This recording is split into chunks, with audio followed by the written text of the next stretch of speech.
Baik, terima kasih. Assalamualaikum warahmatullahi wabarakatuh. Selamat bergabung kembali kepada teman-teman sekalian yang pada program Fokus SKD PDN 2023. Kami yang pertama kita harus mengucap syukur karena kita diberikan kesehatan. Yang kedua kita juga mengucapkan salawat serta salam karena beliaulah kita dapat berkumpul di sini kembali dengan ditunjukkan jalan yang lurus begitu. Allahumma sholli ala sayyidina. Baik teman-teman sekalian, pada kesempatan kali ini kita akan fokus untuk mempelajari tentang tes karakteristik pribadi atau yang biasa dikenal dengan TKP.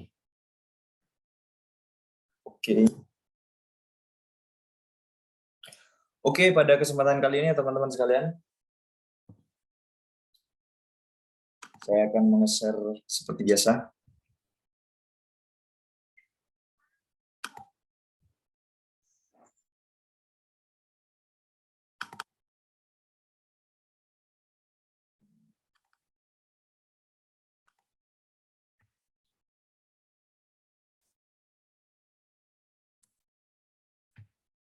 Baik.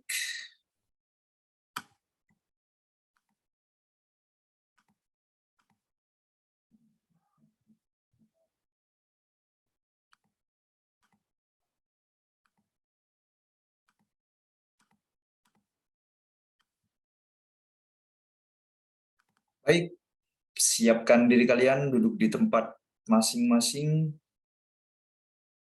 Siapkan bullpoint, kertas, dan lain-lain yang mungkin kalian butuhkan untuk mengikuti pembelajaran kali ini, dan kita mulai pembelajaran untuk fokus SKD PDN, persiapan tes karakteristik pribadi TKP. Jumlah soal nanti yang akan kita hadapi yaitu 45 soal, teman-teman. Di mana nilai per soal mempunyai poin 1-5. Jadi poin yang paling tinggi adalah nilai 5, poin selanjutnya 4, 3, 2, 1, dan begitu seterusnya. Berarti tidak ada nilai, tidak ada jawaban yang salah. Nothing's wrong answer.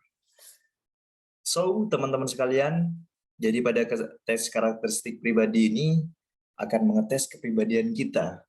Jadi tidak ada pribadi yang salah.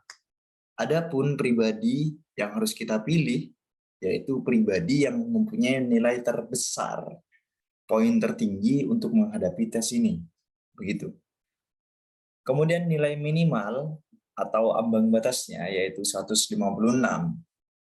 Jadi kira-kira tuh kalau kita satu soal dapat poin 5, 156 dibagi 5, kira-kira kita membutuhkan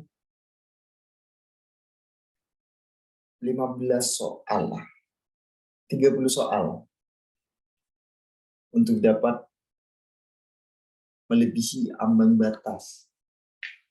Ya kan? 10 kali 5, 50, ya sekitar 30 soal lebih, 31 soal dengan poin nilai 5 semua. 31 soal kita poinnya 5 semua, otomatis kita sudah melebihi ambang batas, walaupun nantinya kita harus menghadapi perankingan lagi. Jadi teman-teman sekalian, perhatikan baik-baik untuk masalah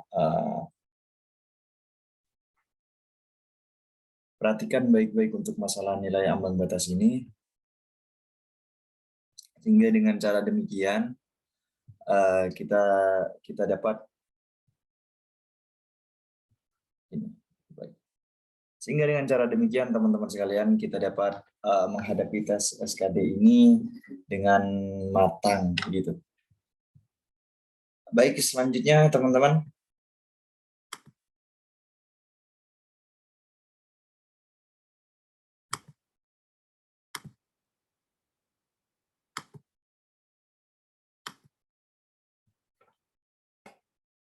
Kita bahas pasal lagi.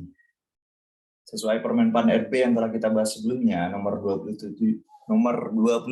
tahun 2021 tentang pengadaan pegawai negeri sipil, pasal 38, tes karakteristik pribadi sebagaimana dimaksud dalam pasal 35 ayat 3 huruf C, bertujuan untuk menilai penguasaan pengetahuan dan kemampuan mengimplementasikan. Yang pertama, huruf A, pelayanan publik dengan tujuan mampu menampilkan perilaku keramah tamahan dalam bekerja yang efektif agar bisa memenuhi kebutuhan dan kepuasan orang lain sesuai dengan tugas dan wewenang yang dimiliki. Jadi poin pertama, kita harus menjadi orang yang kira-kira mempunyai nilai pelayanan publiknya yang bagus, yang berkualitas. Karena kenapa? Karena output dari keluarnya nilai SKD ini adalah kita menjadi seorang abdi negara, menjadi seorang pegawai negeri sipil, di mana tugas utamanya adalah melayani. Sehingga kita harus mempunyai satu kualitas pelayanan publik di dalam diri kita. Begitu. Yang kedua, jejaring kerja. Dengan tujuan mampu membangun dan membina hubungan bekerja sama, berbagi informasi, dan berkolaborasi dengan orang lain secara efektif. Poin kedua ini yaitu jejaring kerja. Tujuannya mampu membangun dan membina hubungan bekerja sama, berbagi informasi, dan berkolaborasi dengan orang lain secara efektif. Membuat kita harus tidak antisosial.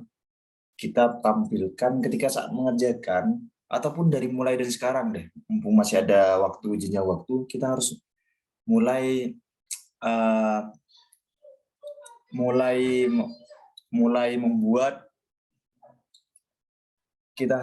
membuat diri kita menjadi orang yang sosialnya tinggi. Even we are introvert people. Sekalipun kita orang yang introvert, tapi kita harus profesional dalam hal melayani. Kita harus profesional dalam hal bekerja nantinya. Sekalipun kita introvert people, tapi kalau kita sudah pekerjaannya harus menghadapi orang-orang, harus bekerja sama, harus membina hubungan dengan teman-teman yang lain, maka kita harus menampilkan karakter demikian saat mengerjakan soal SKD.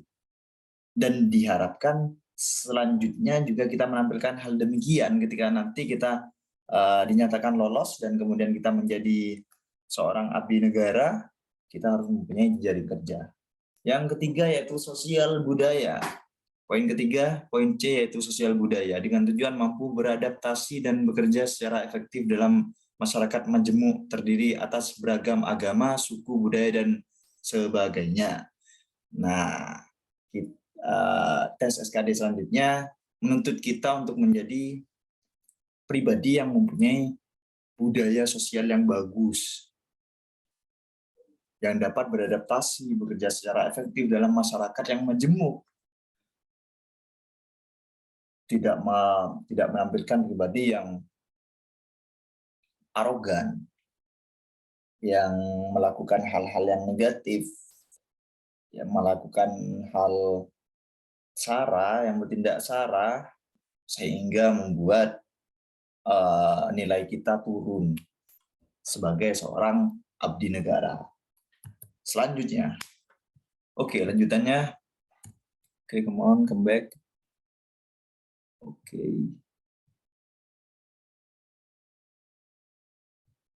Okay, the next is poin D, teknologi informasi dan komunikasi. Dengan tujuan mampu memanfaatkan teknologi informasi secara efektif untuk meningkatkan kinerja. Dalam mengerjakan SKD kita dituntut dalam Permenpan RB, kita dituntut untuk mempunyai penguasaan teknologi informasi dan komunikasi yang bagus. Menjadi orang yang tidak kudet, kurang update terkait dengan teknologi, khususnya teknologi yang teknologi-teknologi yang lumrah di kalangan masyarakat seperti media sosial, kemudian kita teknologi informasi IT lainnya tentang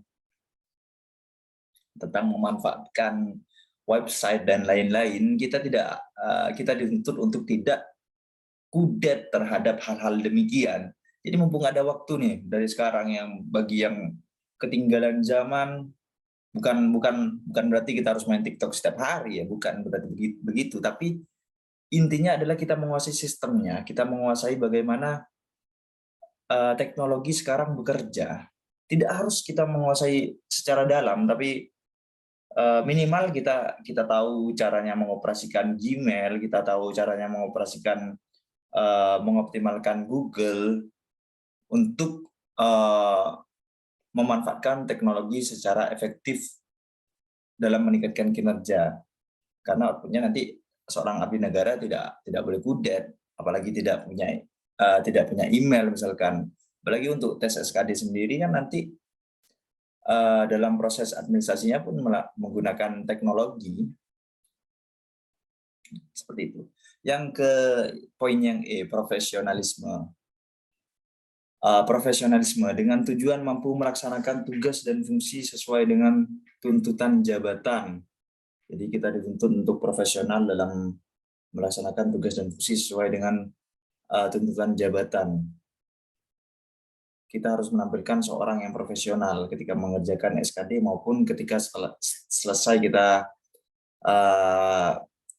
kita dinyatakan lulus menjadi seorang abdi negara. Profesional dalam bekerja, profesional dalam menduduki suatu jabatan. Yang terakhir, poin F, yaitu anti radikalisme dengan tujuan menjaring informasi dari individu tentang pengetahuan terhadap anti radikalisme. Kecenderungan bersikap dan bertindak saat menanggapi stimulus dengan bersifat alternatif atau situasi. Jadi poin ini juga berkaitan dengan unsur SARA, juga berkaitan dengan kearoganan kita ketika menghadapi situasi dan kondisi yang menguras emosi. Oleh sebab itu, teman-teman sekalian, beberapa poin ini dari poin A sampai F inilah yang harus kita tanamkan. Minimal sejak dari sekarang kita menjadi, yang pertama tadi, kita menjadi orang yang mempunyai kualitas pelayanan yang baik. Kita sudah mulai menguasai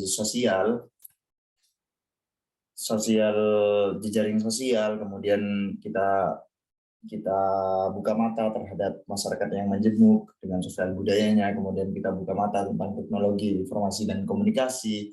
Kita menjadi orang-orang yang profesionalisme, kemudian kita menjadi orang-orang yang anti radikalisme. Just for in your information, teman-teman sekalian, bahwasanya rata-rata memang ketika disurvei secara sekilas, rata-rata teman-teman yang bukan teman-teman yang dapat melakukan SKD, ya, teman-teman yang lolos kemudian menjadi abdi negara,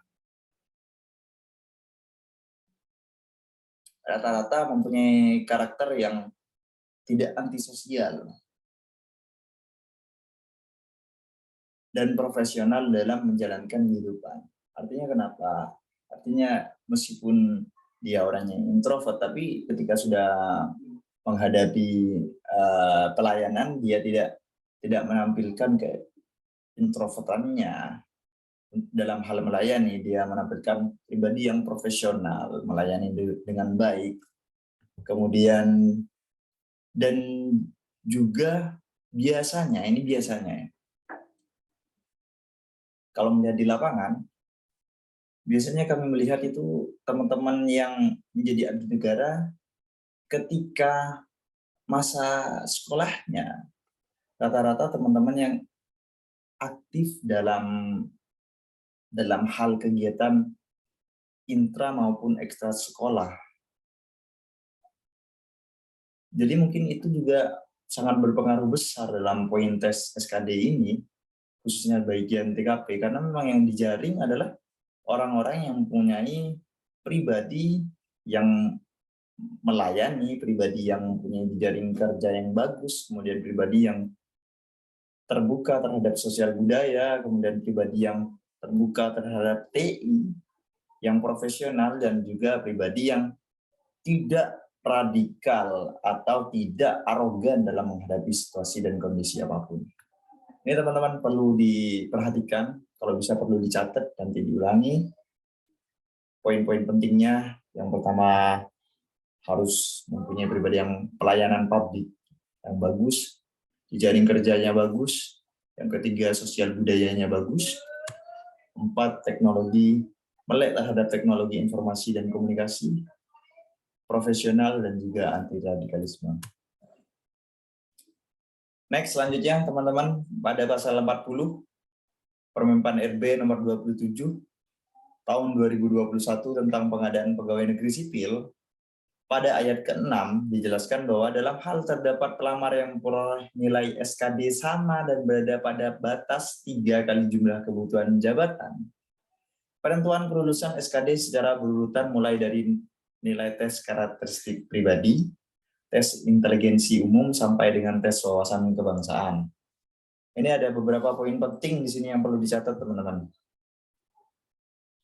Yang pertama, bahwasanya tes TKP sendiri berada di dalam urutan pertama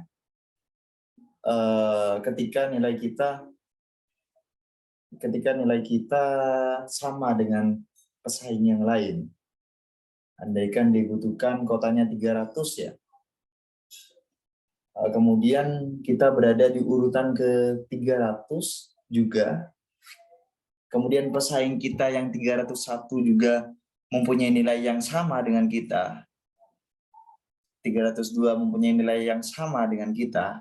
Jadi 3 orang ini yang berhak menduduki kursi ambang batas. Yang pertama adalah akan dilihat nilai TKP-nya siapa yang paling tinggi. Apabila dari 3 orang ini nilai TKP-nya yang paling tinggi si A, maka si A lah yang berhak menduduki kursi tersebut, kursi kota tersebut.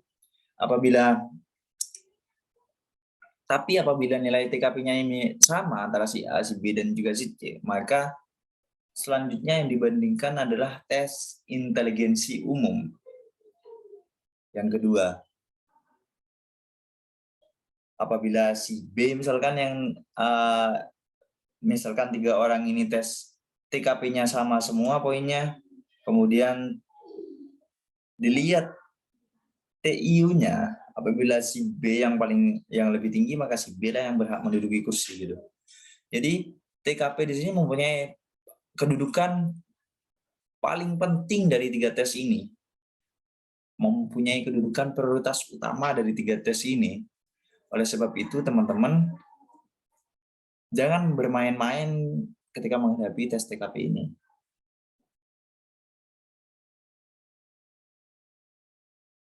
Upayakan beri kita yang terbaik ketika mengerjakan tes TKP ini. Karena tes TKP mempunyai prioritas utama yang diutamakan dalam tes SKD kali ini.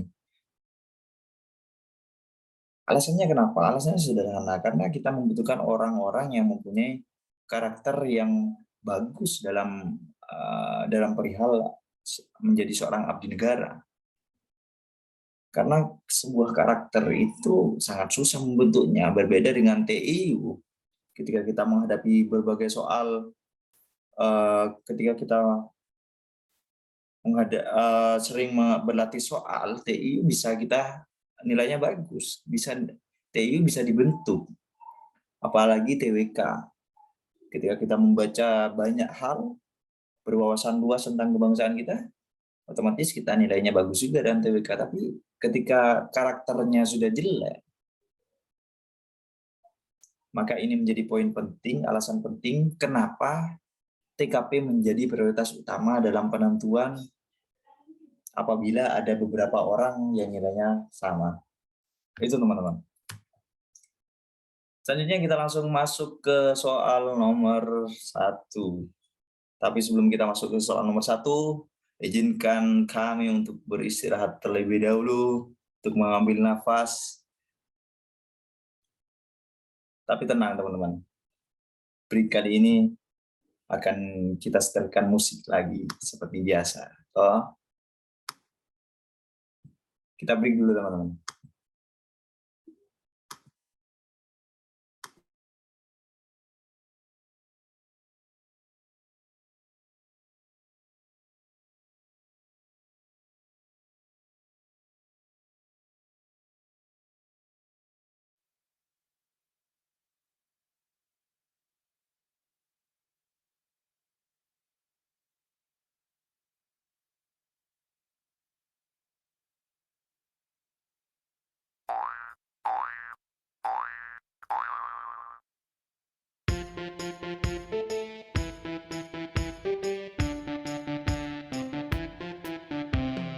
Mana di mana anak kambing saya?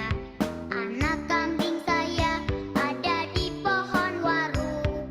Mana di mana teman akrab saya? Teman akrab saya ada di kampung baru. Caca Marica, hey hey, Caca Marica, hey hey, Caca Marica ada di kampung baru. Caca Marica, hey hey, Caca Marica, hey hey, Caca Marica ada di kampung baru. Mana di mana kambing saya ada di pohon waru. Mana di mana teman akrab saya kampung baru. Caca Marica, hey hey, Caca Marica, hey hey, Caca Marica ada di kampung baru.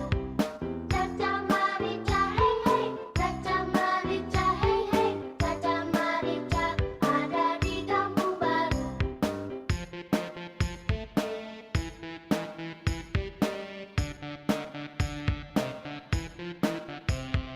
Mana di mana anak kambing saya ada di pohon waru. Mana di mana teman akrab saya? Teman akrab saya ada di kampung baru. Caca Marica, hey hey, Caca Marica, hey hey, Caca Marica ada di kampung baru. Caca Marica, hey hey, Caca Marica, hey hey, Caca Marica ada di kampung baru.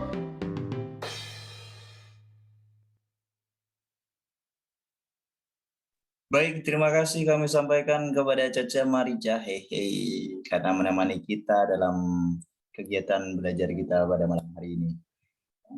Ya, kita mulai dari soal nomor 1 seperti kemarin, karena sebentar, kita cari waktunya dulu. Siapkan diri kalian untuk mengerjakan soal nomor 1, karena sudah kelihatan ya dari layar kalau soal nomor 1 sudah ketahuan nih jawabannya. Jadi kita bahas saja langsung toh. Oke, soal nomor 1 kita bahas.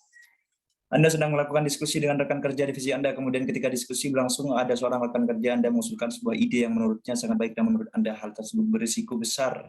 Jika tetap dilakukan, ketika Anda memberikan tanggapan namun tetap dilakukan, namun teman tersebut tidak menanggapi dengan sikap yang baik seakan-akan tidak mau gagasannya disanggah, sikap Anda adalah. Ini ada beberapa poin di sini. Yang pertama, keluar dari ruang diskusi dan memberitahukan kepada atasan. B, memintanya untuk memikirkan kembali gagasan yang diusulkan. Yang C, mengajaknya untuk bicara santai dan fokus pada tujuan awal. Yang D, memintanya untuk memberikan gagasan yang lebih realistis dan risikonya kecil. Yang E, diam saja dan mengikuti semua gagasannya demi menghindari konflik. Yang terbaik adalah yang C. Topik ini mengukur kemampuan mengendalikan diri dari sebuah kondisi yang tidak terduga dan diinginkan dengan tetap berpikiran jernih, penuh tanggung jawab, sadar, dan selalu mempertimbangkan baik buruknya. Kalau kita poin nomor yang C, bobotnya 5. Jadi ketika milih yang C, nilai kita otomatis 5. Ketika milih yang B, kita nilainya otomatis yang 4. Memintanya untuk memikirkan kembali gagasan yang diusulkan. Lebih baik sih. daripada poin nilai yang D, poin 3, memintanya untuk memberikan gagasan yang lebih realistis dan risikonya kecil. Sementara nilai yang terjelek yaitu diam saja dan mengikuti semua gagasannya demi menghindari konflik. Biasanya ini kebanyakan orang memilih nilai yang E ya. Nilai yang E. Ingat, sebelumnya kita bahas dulu nilai yang A, nilai paling rendah, keluar dari ruang diskusi dan memberitahukan kepada atasan.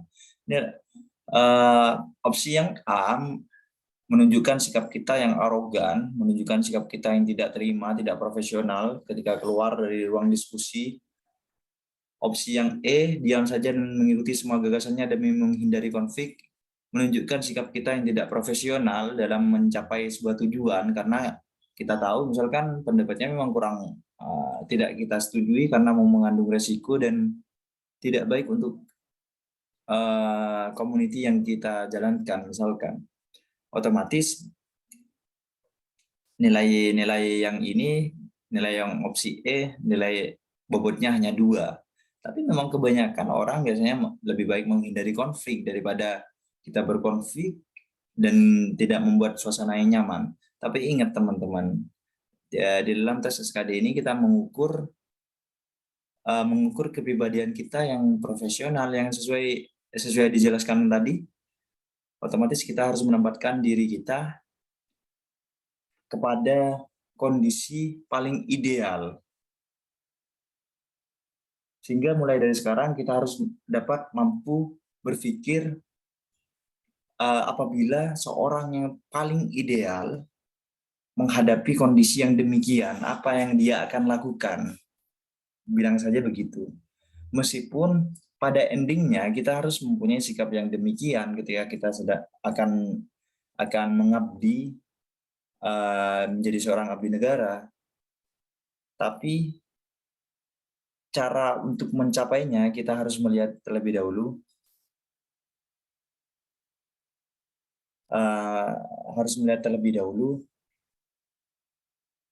bagaimana orang yang paling ideal menghadapi kondisi yang demikian.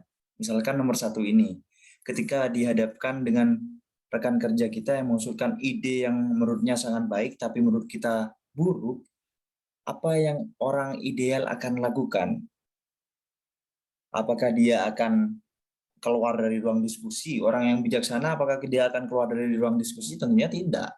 Apakah dia akan diam saja mengikuti semua gagasannya? Tentunya tidak juga kan gitu. Orang yang ideal akan mengajaknya untuk bicara santai agar tidak memancing emosinya dan fokus pada tujuan awal, yaitu memberitahu bahwasanya idenya kurang bagus sehingga harus kita diskusikan lebih lanjut. Itu kuncinya ketika kita menghadapi soal-soal SKD bagian TKP. Kita posisikan diri kita menjadi seorang yang paling ideal dalam menghadapi situasi kondisi yang dimaksud dalam soal, yang tentunya nantinya mengantarkan kita menjadi pribadi yang demikian ketika kita menghadapi dan menjadi seorang abdi negara nantinya. Oke, kita mempunyai 10 menit terakhir. Lanjut soal nomor 2. Lanjut soal nomor 2, kita beri waktu teman-teman mengerjakan. Oh my god. Sorry. Kita beri waktu teman-teman mengerjakan selama 60 detik dimulai dari sekarang. Silakan yang ingin mencoba kesaktian mengerjakannya. Apakah dia benar-benar sakti dalam mengerjakan dan mempunyai jawaban yang benar? Silakan tulis jawaban Anda di kolom komentar. Di kolom chat maksudnya. Tidak menulis juga tidak apa-apa. Tapi yang jelas silakan baca soalnya.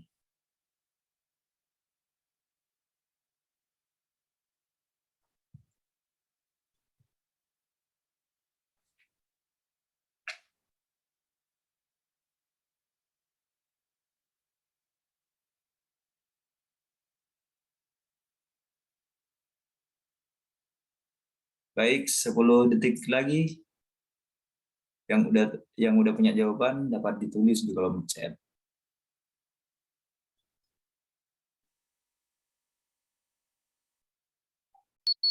waktu habis. Kita langsung bahas. Karena banyaknya tugas tim yang harus diselesaikan, Anda meminta bantuan teman Anda untuk mengerjakan sebuah tugas yang deadline-nya juga bersamaan dengan tugas tim yang lain. Namun di tengah proses pengerjaan, tugas tersebut kelihatannya teman Anda kurang bersemangat mengerjakannya. Apa yang Anda lakukan?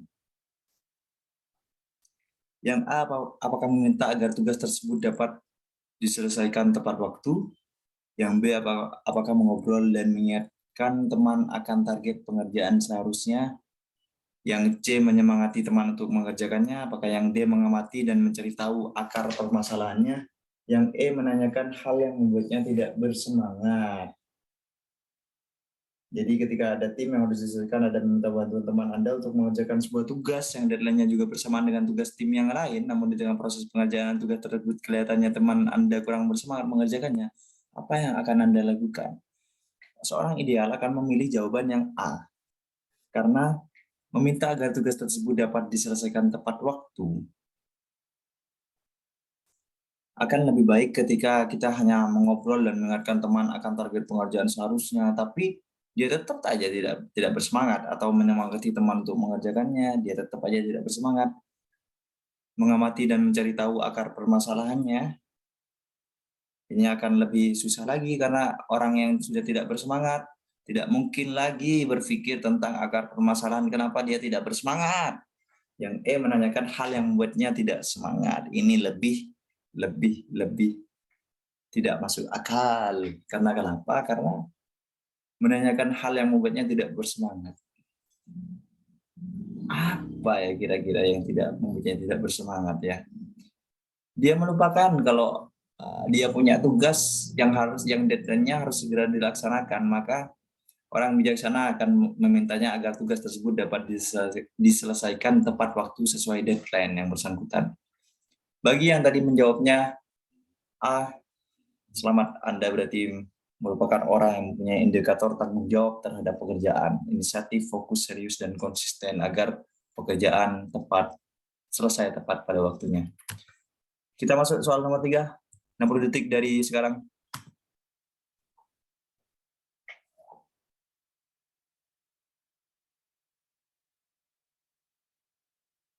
Baca cepat, cermati, kemudian pilih jawaban kira-kira mana sih yang ini poin 5 ini.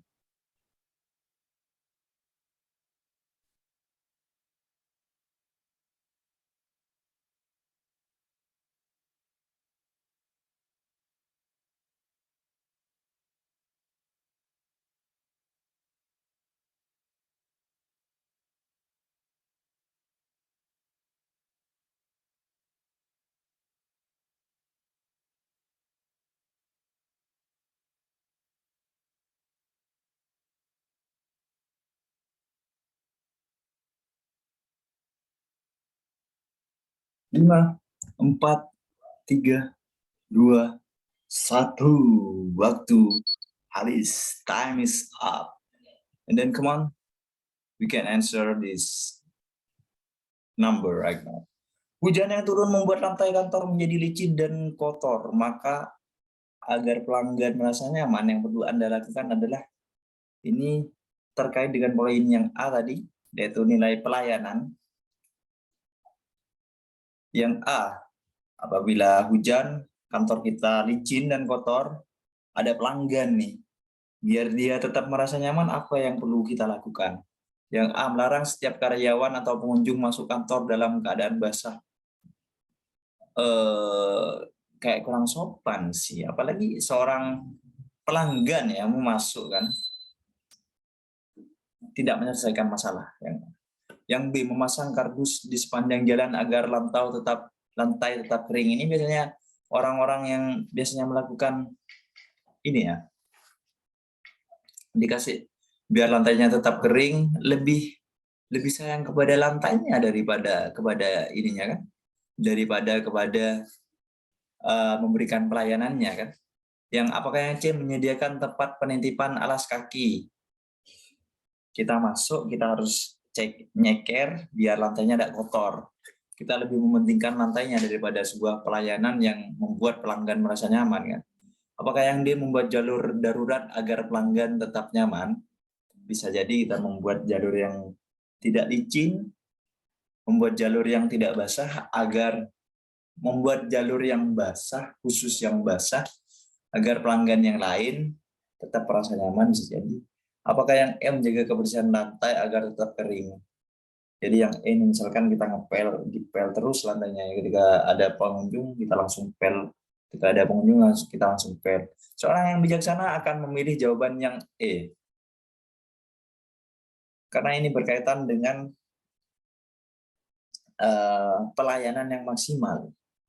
Sesuai poin A, yaitu pelayanan publik, di mana kita memberikan pelayanan kepada pelanggan, customer kita, dengan kondisi hujan yang turun membuat lantai kotor menjadi licin dan kotor, maka kita harus menjaga kebersihan lantai agar tetap kering.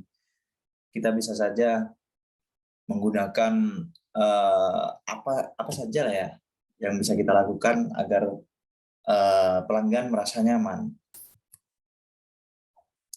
Ini mempunyai bobot 5, poin yang E. Bobot 4 yang C, menyediakan tempat penitipan alas kaki. Kita disuruh nyeker gitu, masuk ke dalam gitu. Orientasi pada pelayanan. Penjelasannya, orientasi pada pelayanan menjadi prioritas utama dalam kehidupan kita, terutama dalam pekerjaan. Meskipun pada saat kita sedang tidak bertugas maupun bukan merupakan kewajiban kita. Orang yang memiliki orientasi pada pelayanan yang baik akan senantiasa melayani sesuai kemampuannya dan tidak melihat siapa pasien tersebut walaupun sudah mengalami masalah pribadi dengannya. Sehingga jawaban paling tepat adalah menjaga kebersihan lantai. Jangan sampai kita memilih-milih konsumen apabila ini kayaknya dia pernah ini dah, dia pernah ada masalah nih sama aneh kan. Kemudian kita mengurangi pelayanannya, itu tidak menunjukkan seorang yang mempunyai orientasi pelayanan yang baik. Ada sedikit cerita juga terkait jawaban yang melarang setiap karyawan atau pengunjung masuk kantor dalam keadaan basah. Ingat bahwasanya orientasi pelayanan itu, teman-teman, ini dengarkan, ini sangat penting sekali. Orientasi pelayanan itu kita tidak boleh mengutamakan hal-hal yang di luar pelayanan. Kita harus mengutamakan subjek yang kita layani. Subjek tersebut adalah orang misalkan. Sehingga kita harus melayani orangnya, jangan melayani lantainya begitu. Permisi Kak, permisi, maaf dipotong pembicaraannya. Kenapa tampilan layarnya timer ini Kak? Nah, karena kita tinggal 1 menit terakhir, oleh sebab itu kita akan segera berakhir dan kita akan melanjutkan pertemuannya besok. Besok adalah tryout, teman-teman siapkan dan mengerjakan tryout-nya dengan baik, saran kami. Tidak mengerjakan juga tidak masalah, tapi siapa yang mau berjuang, mari kita berjuang bersama-sama mengerjakan, bos. Begitu ya. Terima kasih pertemuannya pada malam hari ini dan juga